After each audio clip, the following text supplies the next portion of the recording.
গার্লফ্রেন্ডের নাম্বার দিয়ে ফোন দিয়ে তার আম্মু বলতেছে, শোনো তুমি আমার মেয়েকে ভুলে যাও, আমার মেয়ের পিছনে পড়ে আসছো কেন? তোমার মতো ছেলে তার সাথে যায়, তাকে ভুলে যাও। গার্লফ্রেন্ডের আম্মুর কথাগুলো শুনে অনেক খারাপ লাগছিল, কিন্তু কি বলবো, গার্লফ্রেন্ডের আম্মু ছিল তাই কিছু বলতে পারিনি। ভাবছিলাম গার্লফ্রেন্ড হয়তো পাশে দাঁড়ায় আছে, দাঁড়ায় থেকে আমাকে অপমান করাচ্ছে। সেও তো আমাকে ভালোবাসতো, তাহলে কি করে এই কাজটা করতে পারলো? তার নাম্বার দিয়ে কল ধরাই দিয়ে আমাকে অপমান করলো।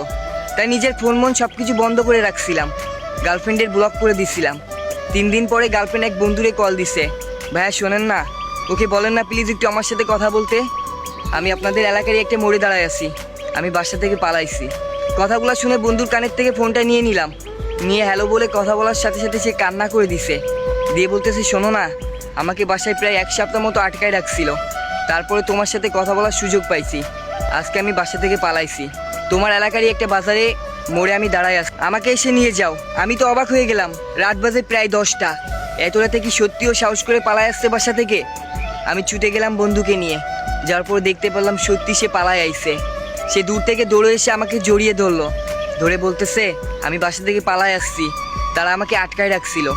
সর্বশেষ তার ব্যাগের মধ্যে তার আম্মুর গয়না, তার গয়না আর অনেক টাকা পয়সা ছিল। এটা দেখে আমি ভয় পেয়ে গেছিলাম, হয়তো ভালোবাসা আমার জন্য সঠিক ছিল, কিন্তু এটা নিলে হয়তো আমি ফেসে যেতাম। তাই তাকে অনেক বোঝালাম, চলো না তোমাকে বাসায় রেখে আসি। সে বাসায় যেতে চাইলো না, তার এক বোনের বাসা ছিল পাশেই, বললাম তাহলে চলো সেখানে রেখে আসি। তার বোনের কাছে অনেক জোর করে রেখে আসছিলাম, আর বলে আসছিলাম আমি তাকে ভালোবাসি, এই গয়নাগাটি টাকা পয়সা আমার দরকার নাই।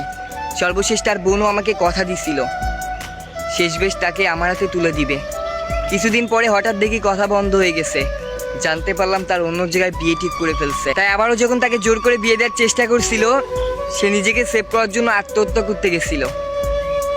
তার পরিবারের মানুষগুলো ভালো করেই বুঝে গেছিল তখন সে আমাকে ছাড়া কাউরে বিয়ে করবে না, আর তার জন্য আমাদের ভালোবাসাটা পূর্ণতা পাইছে। সত্যি বলতে একটা কথা, ভালোবাসা যদি সত্যি হয় আর পাওয়ার ইচ্ছা থাকে মন থেকে, তাহলে পরিবার তো দূরের কথা, ওই আল্লাহ কপাল ভাগ্য চেঞ্জ করে দিতে পারে।